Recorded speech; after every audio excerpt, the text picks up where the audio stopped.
नमस्कार. आज आपण मराठी साहित्यातल्या एका महत्त्वाच्या टप्प्यावर बोलणार आहोत. एक अशी कलाकृती जिथे एका पौराणिक कथेला मानवी भावभावना आणि तत्त्वज्ञानाचे काय म्हणतात त्याला नवे रंग दिले गेलेत. आपण बोलणार आहोत वी.स. खांडेकरांच्या ययातीबद्दल. ज्ञानपीठ पुरस्कार मिळालेली कादंबरी आहे. आणि ही फक्त एका राजाची गोष्ट नाहीये. नाही. ही आपल्या प्रत्येकाच्या आत, हो ना, आज जो संघर्ष सुरू असतो त्याची कहाणी आहे.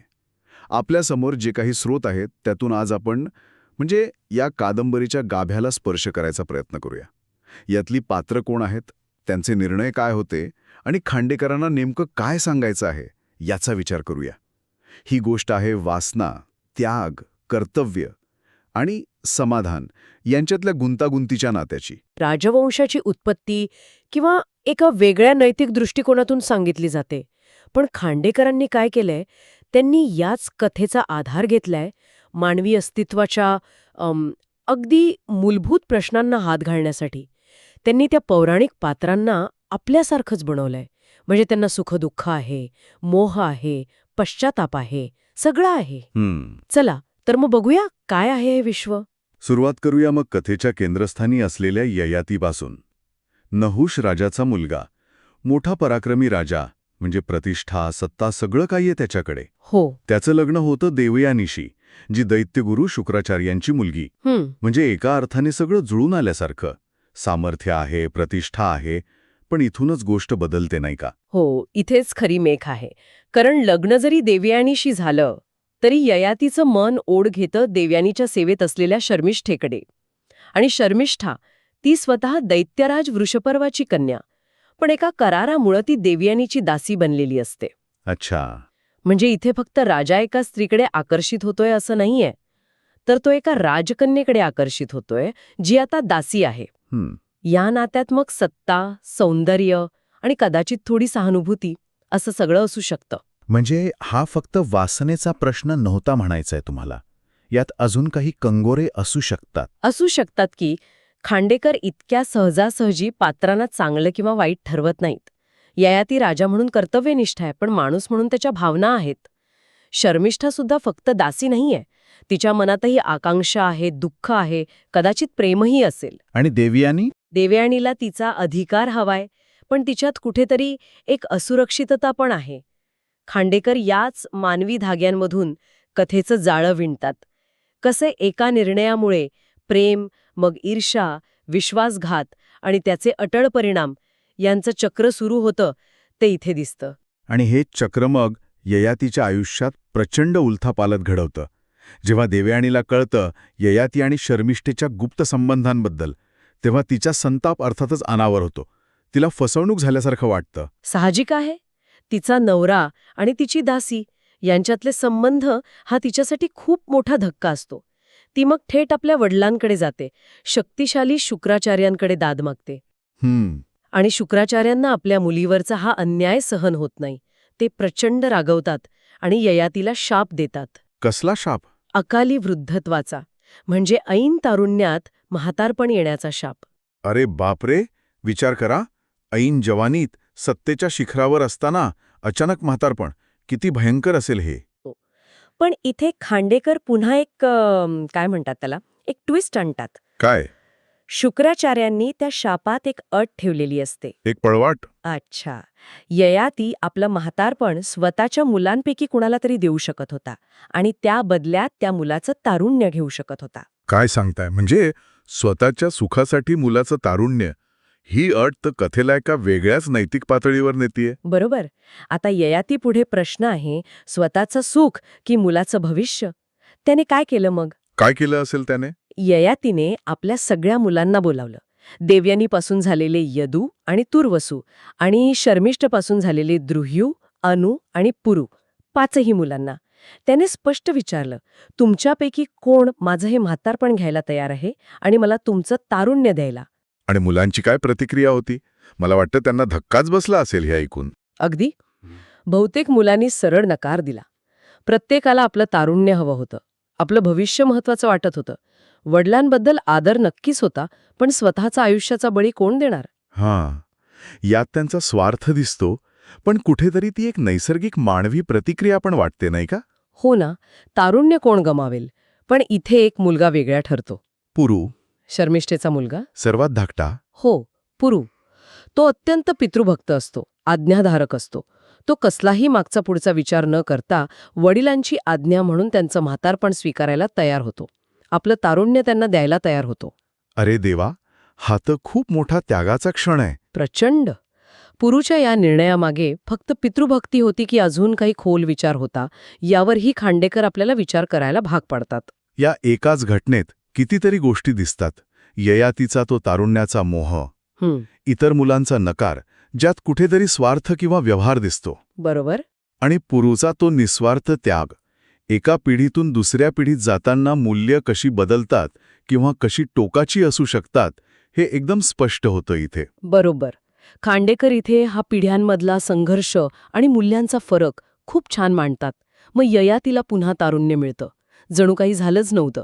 पण हे उसनं घेतलेलं तारुण्य आहे. हो, ज्याची किंमत त्याच्या मुलाने चुकवलीय. अगदी.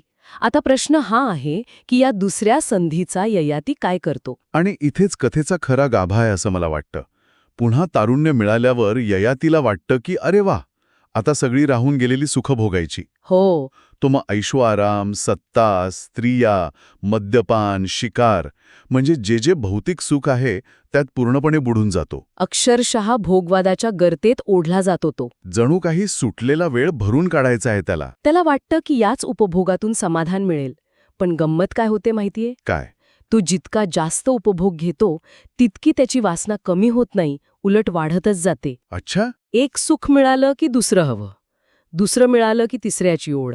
त्याला ते समाधान, ती शांतता मिळतच नाही. म्हणजे एका मृगजळामागे धावतोय तो. अगदी अगदी.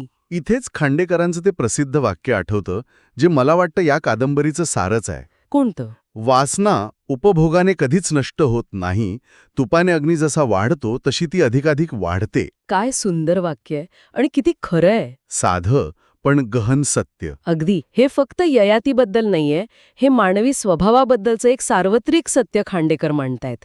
ययाती 1000 वर्ष, पुराणात तसं म्हणतात, हे उसनं घेतलेलं तारुण्य भोगतो. पण त्याच्या चेहऱ्यावर, त्याच्या वागण्यात एक प्रकारची अस्वस्थता, एक पोकळी जाणवत राहते. बाहेरून तो तरुण आणि सुखी दिसत असेल, पण आतून तो रिकामा होत जातो. त्याला हळूहळू कळायला लागतं की आपण जे शोधतोय ते या बाहेरच्या जगात नाहीये, या भोगांमध्ये नाहीये. ही जाणीव त्याला एकदम होते की हळूहळू, म्हणजे काही विशिष्ट घटना घडते का? मला वाटतं खांडेकर हा बदल हळूहळू घडताना दाखवतात. एकदम होत नाही काही. कदाचित त्याला त्या भोगांची निरर्थकता जाणवू लागते. कितीही भोगलं तरी समाधान नाहीच. कदाचित पुरूचा चेहरा आठवत असेल त्याला, ज्याने स्वतःचं तारुण्य दिलं होतं. शक्य आहे. किंवा आरशात दिसणारा तो तरुण चेहरा आणि आतला तो वृद्ध थकलेला आत्मा, यातला विरोधाभास त्याला टोचू लागत असेल. ही एक आंतरिक लढाई आहे त्याची, जी अनेक वर्षांच्या अनुभवानंतर तो जिंकतो. त्याला साक्षात्कार होतो की खरं सुख बाहेर नाहीये, ते आत आहे. कशात आहे मग? मनातल्या शांततेत, संयमनात. आणि या साक्षात्काराचा परिणाम तो काय निर्णय घेतो मग? त्याच्या आयुष्यातला दुसरा मोठा टर्निंग पॉइंट. पहिला होता जेव्हा त्याने तारुण्य घेतलं, हो. आणि दुसरा आता, जेव्हा तो ते परत करायचं ठरवतो. ययाती पुरूला बोलावतो, त्याला त्याचं तारुण्य परत करतो आणि स्वतःचं जे नैसर्गिक म्हातारपण आहे ते शांतपणे स्वीकारतो. म्हणजे हा त्याच्यातला खूप मोठा बदल आहे. प्रचंड बदल आहे. त्याने फक्त तारुण्य परत केलं नाहीये. त्याने आपली चूक मान्य केली, त्यातून जो धडा मिळाला तो स्वीकारला. अगदी. आणि इतकंच नाही, त्याने पुरूच्या त्यागाचं आणि त्याच्या योग्यतेचं मोल ओळखलं. त्याने आपल्या इतर मुलांना बाजूला सारून पुरूला आपला वारस, राज्याचा उत्तराधिकारी म्हणून घोषित केलं. स्वतः त्याचा राज्याभिषेक केला. म्हणजे त्याने केवळ राज्याचा वारस नाही निवडला. नाही, त्याने मूल्यांचा, त्यागाचा सन्मान केला. कर्माला महत्त्व दिलं जन्मापेक्षा. आणि मग ययातीचं काय झालं राज्य दिल्यानंतर? राज्याभिषेक झाल्यावर ययातीने सगळं सोडलं. सर्व संघ परित्याग केला. त्याने वैराग्याचा मार्ग स्वीकारला. राजवाडा, सत्ता सगळं सोडून तो अरण्यात निघून गेला. कशासाठी? जीवनाचा खरा अर्थ शोधायला, आत्मिक शांती मिळवायला. त्याचा तो प्रवास भोगवादाकडून त्याग आणि आत्मज्ञानाकडे, तो इथे पूर्ण होतो. खांडेकर जसं म्हणतात ना, की आपण तारुण्य उसने घेऊ शकतो, सुख उसने घेऊ शकतो, पण सत्यापासून पळू शकत नाही. खरं सुख भोगात नाहीये, तर त्यागात आणि ज्ञानात आहे. हे ययातीने अनुभवलं. तर ही होती राजा ययातीची कथा. वासना आणि त्याग, मोह आणि संयम, चूक आणि पश्चाताप या सगळ्या द्वंद्वातून साकारलेली.